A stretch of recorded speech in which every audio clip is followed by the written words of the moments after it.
It was the kind of autumn morning that hinted at promises.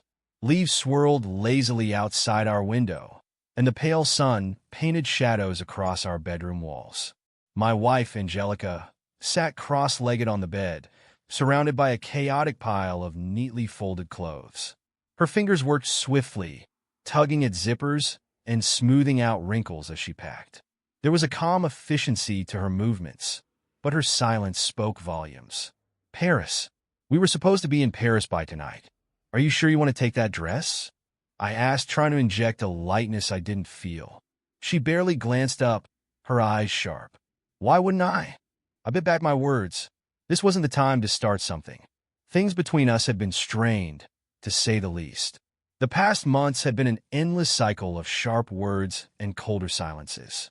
I'd hoped this trip might turn the tide, that the cobblestone streets and wine-soaked nights would remind us of who we used to be. But now, as the weight of her sighs filled the room, I wondered if it was already too late. The sound of my phone buzzing on the dresser jolted me from my thoughts. I reached for it instinctively. The name on the screen gave me pause. Thomas. We hadn't spoken much lately. He'd been my best friend once, the guy I trusted with everything. But life had a way of pulling people in different directions, and we drifted apart.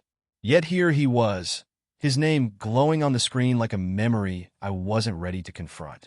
I answered, and his voice greeted me with an excitement I hadn't heard in years. Josh, man, it's been ages. Listen, I know this is last minute, but I couldn't wait to tell you. Thomas, I interrupted, a smile creeping into my voice despite myself. What's going on? I'm getting married, he exclaimed, his words tumbling over each other. This Sunday. I wanted to tell you sooner, but you know how it is. We've got everything planned, and it wouldn't feel right if you weren't there. Sunday. For a moment, the room seemed to tilt. The flight to Paris was in 2 hours. The tickets had been expensive, non-refundable. Angelica had insisted we needed this, and deep down, I'd agreed. But Thomas's words tugged at something I couldn't name. Josh, his voice pulled me back. You'll be there, right? It wouldn't be the same without you. I looked up to see Angelica staring at me, her hands frozen mid-pack. She didn't speak, but her expression was a mix of confusion and suspicion. The words faltered on my tongue. We'll be there. As I hung up, Angelica's eyes narrowed. What was that about? Thomas. He's getting married this weekend, and you said we'd go? Her voice was sharp now, each word a dagger aimed straight at me. It's Thomas, I said, though it felt like an inadequate defense. He's been my friend since. We have tickets. Tonight, she cut in, her tone dangerously even. I know, but it's his wedding. We can't just skip it. Her gaze was fixed on me. What? What? She muttered, her voice strained. But I wanted to go to Paris so badly. The room felt colder as her words settled.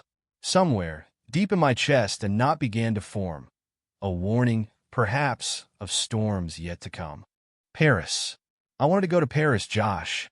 Not some stupid wedding. Angelica's voice rose to a pitch that made me flinch, her words ricocheting off the walls of our too-small apartment. She stood in the middle of the living room, her fists clenched, her eyes already glistening with unshed tears. It's not just any wedding, I said, trying to keep my tone steady. It's Thomas's. You know how much he means to me. I couldn't say no. She scoffed, her laugh sharp and bitter. Couldn't say no? How about saying no to him for once and yes to me? You promised me Paris, Josh. You know how much this trip meant to me. I've never been anywhere, never. But sure, let's throw it all away for your friend. I opened my mouth to reply, but her words kept coming, hot and relentless. You don't even like weddings. I hate them. You always said they're boring and fake, but now suddenly you're dying to go because Thomas calls you up last minute. It's not like that, Angelica.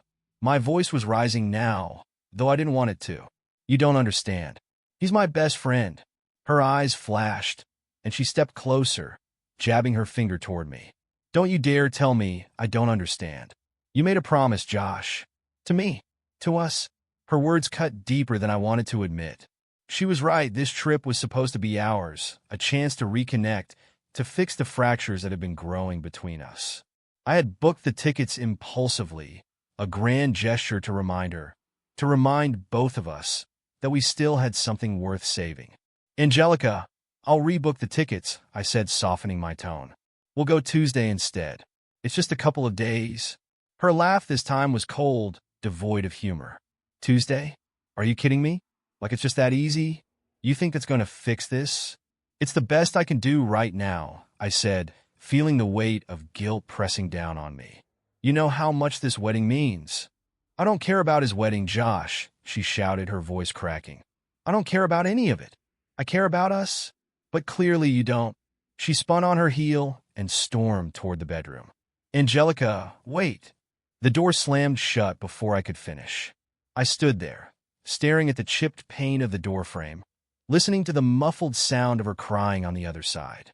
The knot in my chest twisted tighter, guilt and frustration battling for dominance. I wanted to go to her, to knock on the door and tell her I was sorry, that she was right, that we could still make this work. But the exhaustion of the argument, the weight of our unraveling, held me in place. Instead, I turned toward the couch and sank into it, the cushions swallowing me whole. The TV flickered to life, its sound filling the silence she'd left behind. I wasn't watching, not really. My mind was replaying her words, the way her voice had cracked, the tears shining in her eyes. I'd hurt her. I'd broken her trust, however unintentionally. But what was I supposed to do? Thomas's wedding was a moment I couldn't miss. Minutes stretched into hours. The door to the bedroom stayed shut, the silence beyond it pressing down like a weight. I stared at the screen, not registering a single scene, waiting for the moment when she'd open that door and let me try to make things right. The soft glow of the TV flickered against the walls, illuminating the darkened living room in muted shades of blue. The hours dragged on as I sat there, the faint hum of the show I wasn't watching filling the silence. Angelica's muffled cries filtered through the closed bedroom door, sharp and persistent, stabbing through my feigned distraction. I hated hearing her like that, knowing I was the cause. But I also knew barging in wouldn't help. She needed space to vent, to release the storm raging inside her. So I waited, one tense moment bleeding into the next, until I heard the click of the door opening. Her face was puffy and red, her eyes rimmed with exhaustion, but there was a steadiness in her gaze now. She stood in the doorway for a moment, silent, before walking toward me. "Promise me," she said, her voice raw but resolute. "Promise me we'll leave for Paris on Tuesday." I stood up, meeting her eyes. "I promise, Angelica. Tuesday no matter what." For a moment, she simply stared at me, as though testing the weight of my words. Then, with a sigh, she stepped closer, her arms wrapping around my waist. I pulled her in, feeling her warmth against me, her breath trembling on my chest. "Maybe this is for the best," she murmured, her voice muffled. "We'll go to the wedding, get it over with. And then we'll go to Paris. We'll have our trip.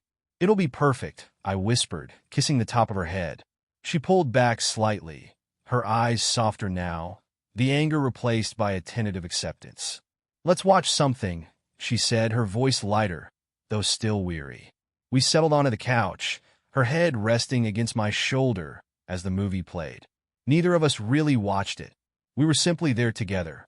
Slowly, the tension in the room dissolved. As the night stretched on, Angelica began to talk. It was as though the dam holding back her thoughts had finally broken. She spoke about Paris, about her dreams of seeing the Eiffel Tower and strolling through Montmartre. But then her tone shifted, quieter, as she mentioned Thomas's sister. "She hurt me once, you know," Angelica said, her fingers tracing absent patterns on my arm. I glanced down at her, unsure if I should press for details. Her voice was steady, but there was a fragility in her words. "She's not a good person, Josh," Angelica continued. "Years ago, she did something, I don't want to talk about it. But being around her, it just reminds me of things I'd rather forget." I nodded, choosing silence. There were moments when Angelica needed my words, but this wasn't one of them. Any response might stir up the embers of her frustration, and I couldn't risk reigniting the flames. By the time we went to bed, it was nearly 2 a.m. I collapsed onto the mattress, my body sinking into the familiar comfort. Sleep claimed me almost immediately. When I woke, the sunlight was already pouring through the curtains, warming the room with its golden light. I blinked at the clock. 11 a.m. Angelica was already out of bed, the faint sound of her humming reaching my ears.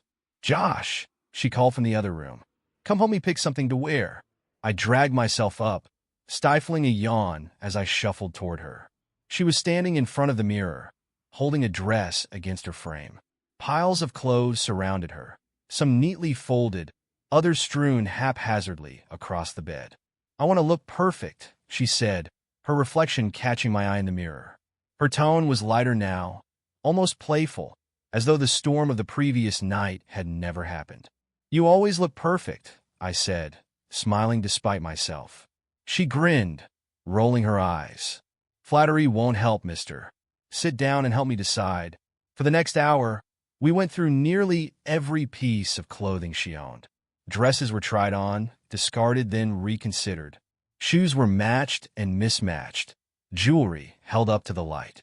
"Do you think this one's too much?" she asked, twirling in front of me. "No," I said. "It's just right." "Too plain?"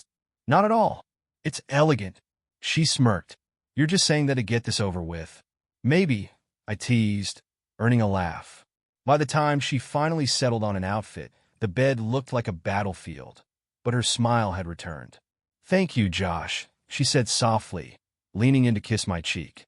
"Anytime," I replied, feeling a flicker of hope reignite. Perhaps this wedding wasn't the disaster I'd feared. Perhaps, just perhaps, it might be the reset we needed. The late morning air was crisp, filled with the gentle hum of city life as Angelica and I walked to the small stationery shop down the street. She clung to my arm, her earlier irritation all but gone, replaced by a lightness I hadn't seen in weeks. The promise of Paris lingered like a silent pact between us, easing the edges of what could have been another day of tension. We stepped inside the shop, the bell above the door chiming softly. Angelica's eyes scanned the rows of cards and envelopes with a deliberation that bordered on the theatrical. "This one's too bright," she murmured, setting aside a gold foil envelope.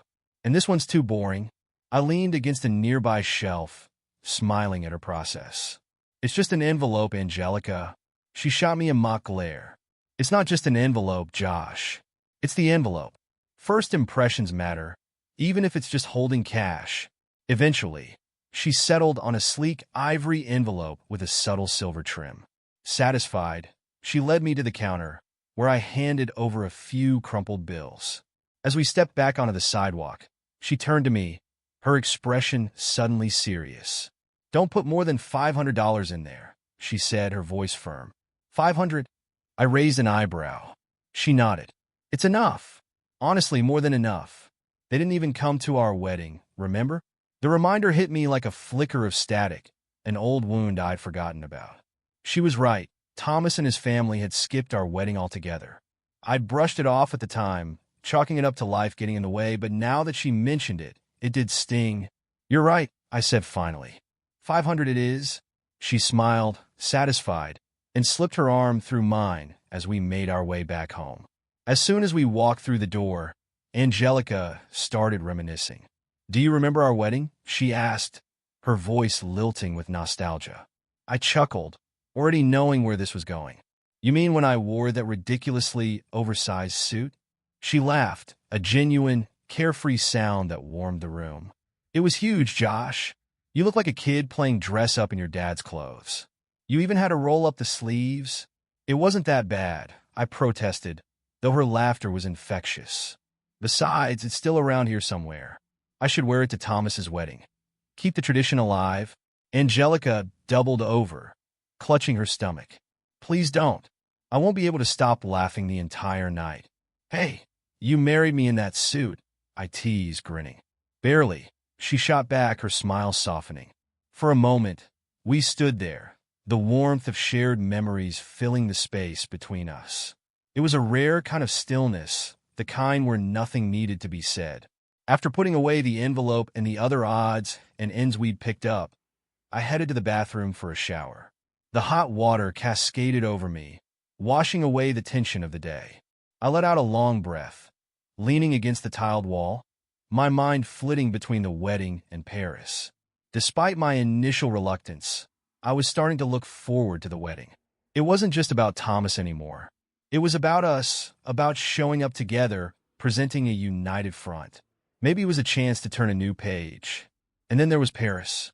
The thought of it filled me with an almost childlike anticipation. The Eiffel Tower, the cobblestone streets, the fleeting hope of escaping everything that had been weighing us down. Stepping out of the shower, I felt lighter, as though the water had stripped away more than just the grime of the day. Wrapped in a towel, I padded into the bedroom, where Angelica was sitting on the bed, humming softly to herself as she scrolled through her phone. "Feeling better?" she asked, glancing up with a smile. "Much," I replied, flopping down beside her. For the first time in what felt like forever, I felt ready. Ready for the wedding, for Paris, for whatever came next. The house was silent when Angelica and I finally climbed into bed. The faint glow of the street lamp outside seeped through the curtains, casting soft shadows on the walls. The day's tension seemed like a distant memory now, replaced by the calm that came with exhaustion. We lay side by side, her breathing evening out almost immediately. I stared at the ceiling for a while, my thoughts drifting between the wedding and Paris before sleep finally claimed me. But it wasn't a peaceful rest. The dream came suddenly, vivid and suffocating. I was standing in a darkened room, the air thick with an oppressive weight. Shadows danced at the edges of my vision, moving closer with every second. I tried to run, but my legs refused to move. A figure loomed before me, faceless and menacing, its presence pressing down on my chest like a physical force. I couldn't breathe, couldn't scream, couldn't move. Then, without warning, my voice broke free, a guttural scream tearing from my throat. The sound echoed through the room, raw and uncontrollable. "Josh!" Angelica's voice cut through the haze, high-pitched and panicked. I couldn't stop. The terror gripped me, holding me in its icy grasp. My screams filled the room, drowning out everything else. "Josh! Wake up!" Angelica's hands were on me now, shaking me violently. The paralysis shattered like glass, and I gasped, my body jerking upright. My heart pounded against my ribs, my breath coming in ragged gulps. Angelica's face was pale, her eyes wide with fear. "What the hell was that?" she whispered, her voice trembling. I don't know," I stammered, my hands shaking as I ran them through my damp hair. Her hand hovered near her chest, as though steadying her heartbeat. "You scare me to death, Josh." My heart almost stopped. "I'm sorry," I murmured, the weight of the dream still pressing on me. Angelica stood and went to the medicine cabinet, returning with 2 small pills and a glass of water. "Take this," she said firmly, pressing them into my hand. "What is it?" "A sedative. I'm taking one too. I need it after that." I swallowed the pill without protest, desperate to quiet the lingering fear clawing at my chest. Angelica climbed back into bed, wrapping her arms around me as though holding me together. "It's okay," she murmured, her voice soothing now. "Just try to sleep." The pills worked quickly, pulling me into a dreamless oblivion. The sunlight streaming through the window woke me. I blinked at the clock.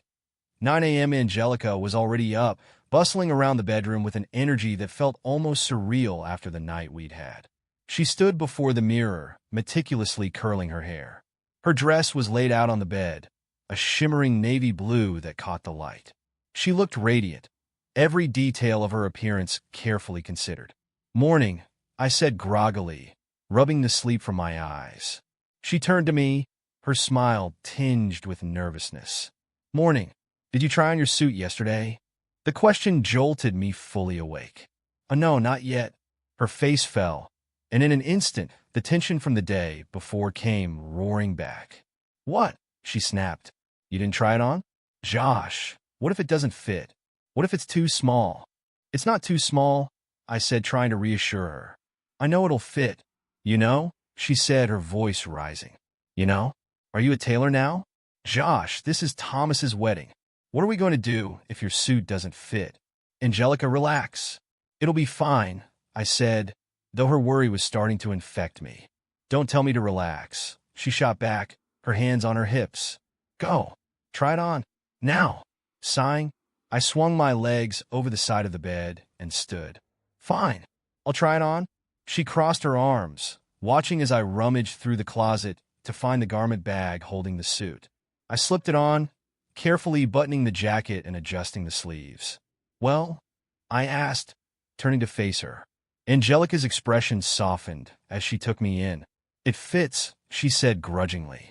Told you, I said with a smirk. She rolled her eyes, but a small smile tugged at her lips. You still need to iron the shirt. Of course I do, I said, shaking my head as I began to take it off. Angelica turned back to the mirror, satisfied for now. As I hung the suit back up, I couldn't help but laugh softly to myself. The day had a crispness to it, the kind that signals the transition from summer's warmth to autumn's embrace. Angelica and I stood side by side, a picture of polished unity, as we made our way to the wedding. She was radiant in her navy blue dress, her hair cascading in soft waves, while I adjusted the cuffs of my freshly ironed shirt under the suit I'd been skeptical about fitting into. As we arrived, the scene before us was nothing short of enchanting. The venue was adorned with cascading strings of fairy lights and a sea of pastel balloons swaying gently in the breeze.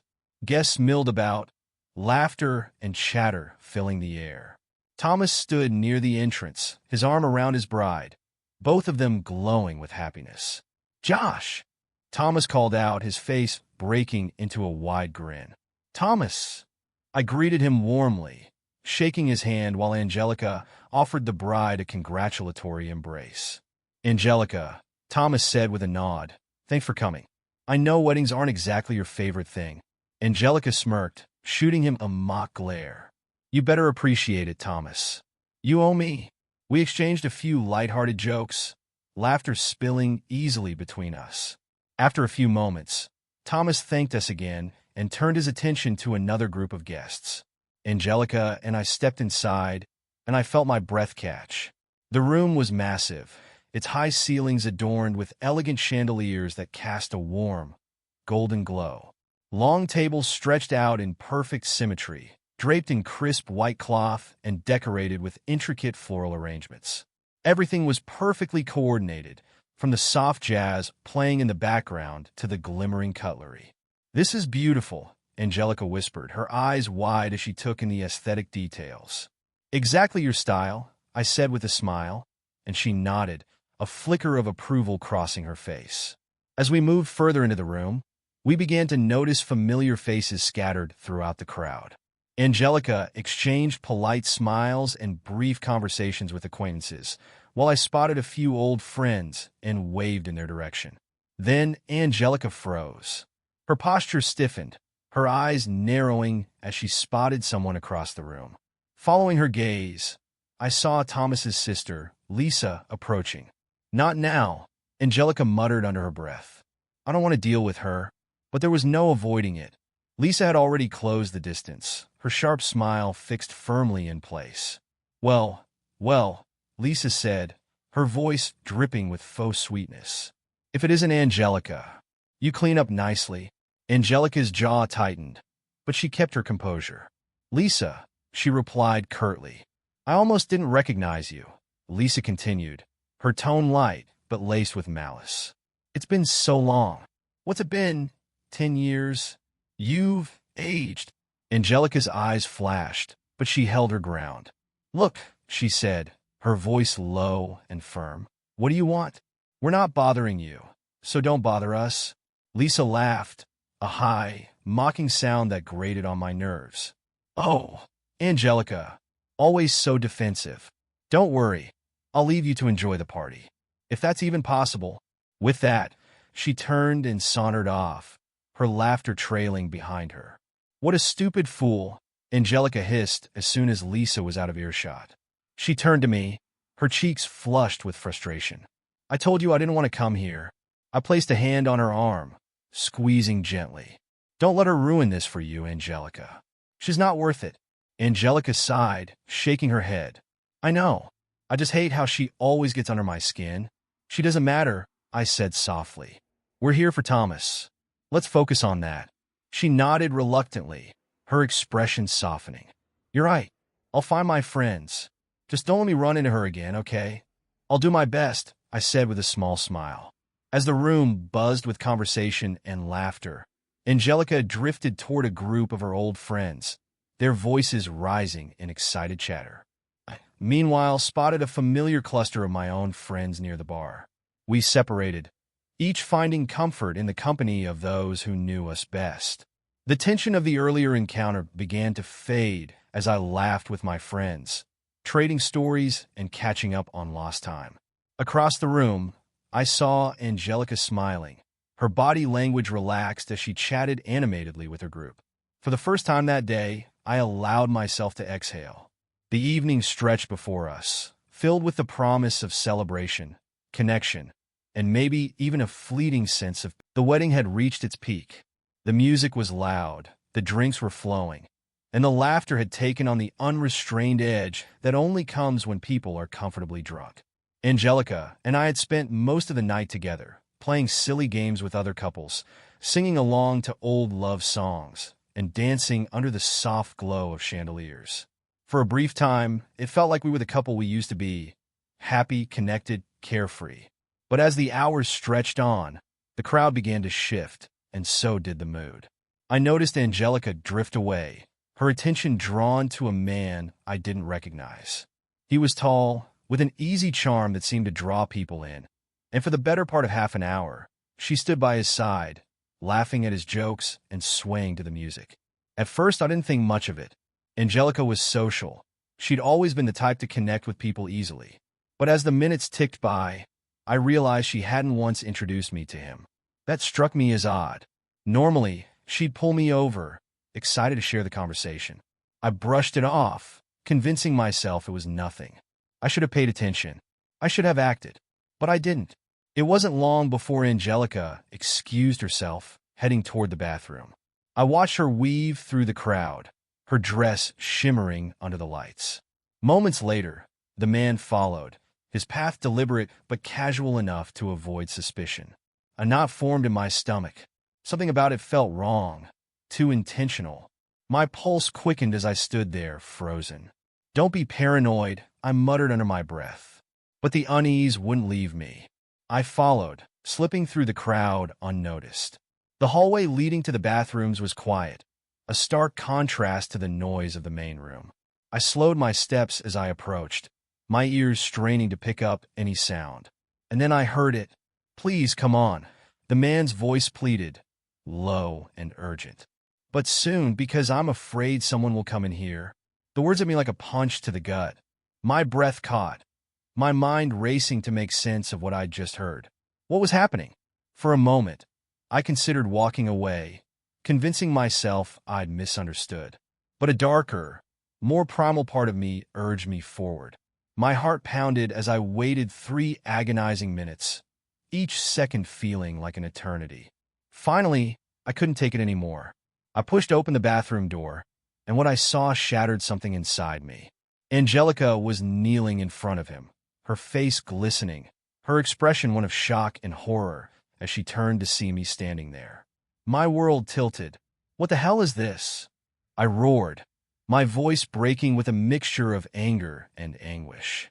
What are you doing? How could you do this to me? The man stumbled backward, his face going pale as he fumbled with his pants. Angelica scrambled to her feet, tears streaming down her cheeks. Josh, please, she sobbed, her voice shaking.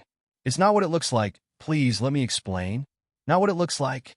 I shouted, my voice echoing off the tiled walls. Are you kidding me? Do you think I'm blind?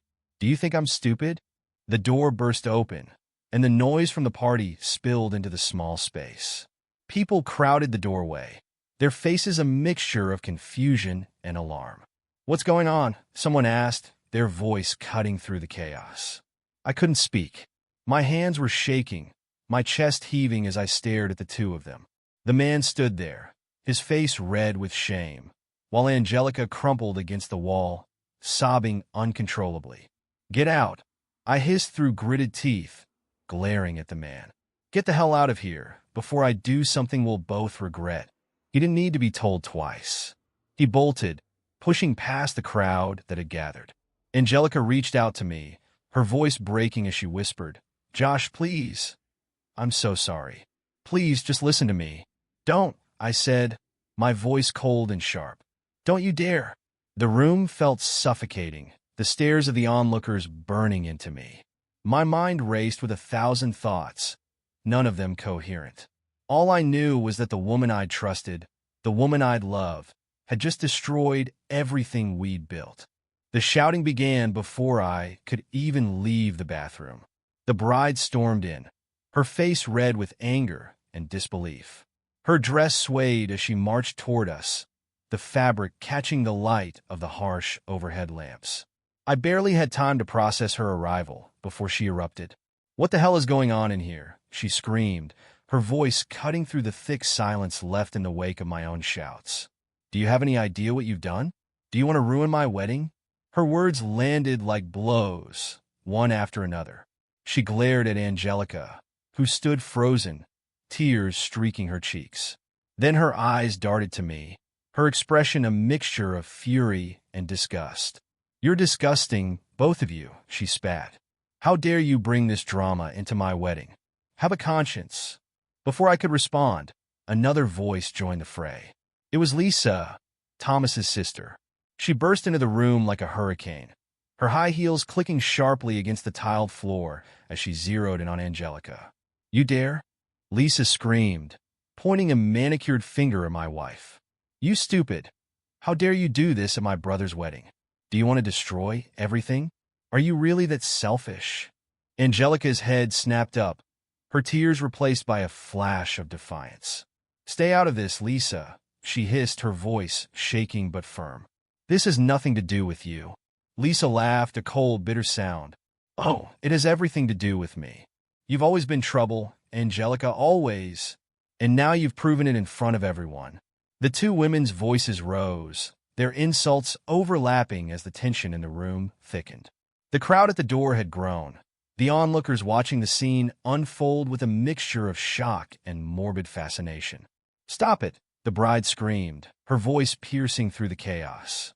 She turned to Angelica, her face twisted with rage. "I don't care what your excuse is. Get out. You've ruined everything." Angelica's lips trembled, her hands clutching at her dress as though trying to steady herself. But before she could respond, Lisa took a step forward, her eyes blazing. "You think you can waltz in here and destroy my brother's day?" Lisa shouted, her voice dripping with venom. "You've always been a disaster waiting to happen, Angelica, and now you've finally proven it." The bride stepped between them, her hands raised as though to ward off an impending explosion. "Both of you, stop it, right now." But Angelica's face hardened, her own anger rising to meet Lisa's. "You don't get to talk to me like that," she snapped, her voice cracking with emotion. And then it happened. Angelica turned, her eyes locking onto the 5-story cake that stood like a monument in the center of the reception hall. It had just been delivered moments before, an elaborate creation of white frosting and delicate sugar flowers. "I hate you all!" Angelica screamed, her voice raw with fury and humiliation. "This is a gift from us." Before anyone could stop her, she grabbed the edge of the table and shoved it with all her strength. The cake toppled in slow motion, the layers collapsing into a sticky, crumbling heap on the floor. Gasps filled the air, followed by a collective shout of disbelief. "What the hell?" someone yelled. "Get her out of here," another voice cried. I stood rooted to the spot, my mind unable to process what I'd just seen. The bride looked like she might cry or commit murder. Thomas appeared in the doorway, his face pale with shock. "Josh," he said, his voice low and shaking. "I don't ever want to see you again. Get out." His words snapped me out of my daze. The shame was unbearable, a heavy weight pressing down on my chest. Without a word, I turned and pushed through the crowd, my ears ringing with the shouts and whispers that followed me. I made it to the car, my breath ragged as I fumbled with the keys. The moment I slid into the driver's seat, I gunned the engine, my hands trembling on the wheel. "Josh, stop!"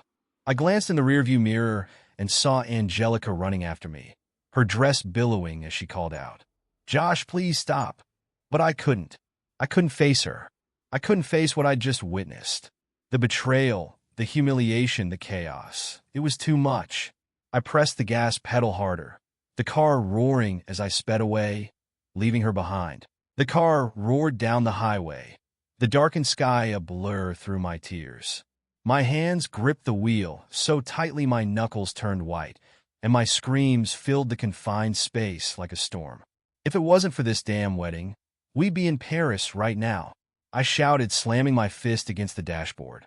Everything would have been fine. The words repeated in my head like a mantra, each syllable twisting the knife deeper into my chest.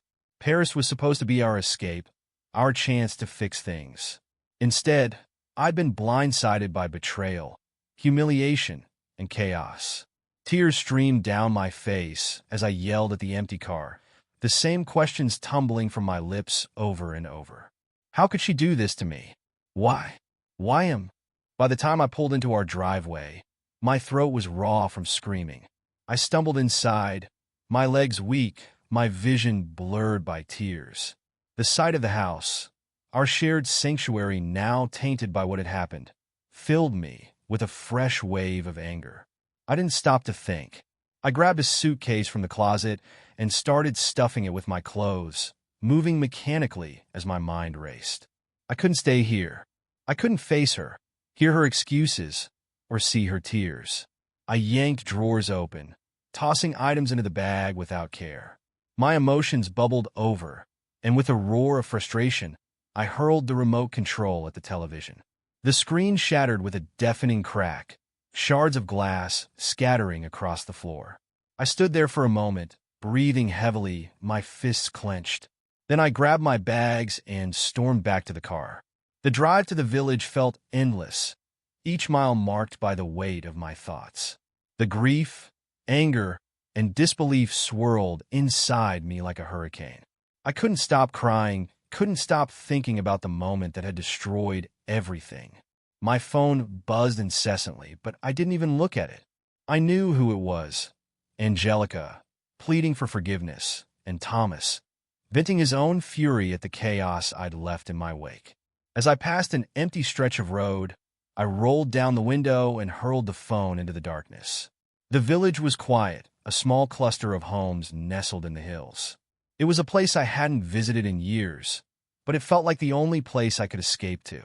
The old house I rented was sparse but functional, and for the first time in what felt like forever, I was completely disconnected. No phone, no internet, no outside world. I filled my days with solitude, the monotony broken only by trips to the nearby store for food and alcohol. I drank every night, hoping to numb the pain, but the memories clung to me like a second skin. The neighbors were kind but distant, sensing my need for space.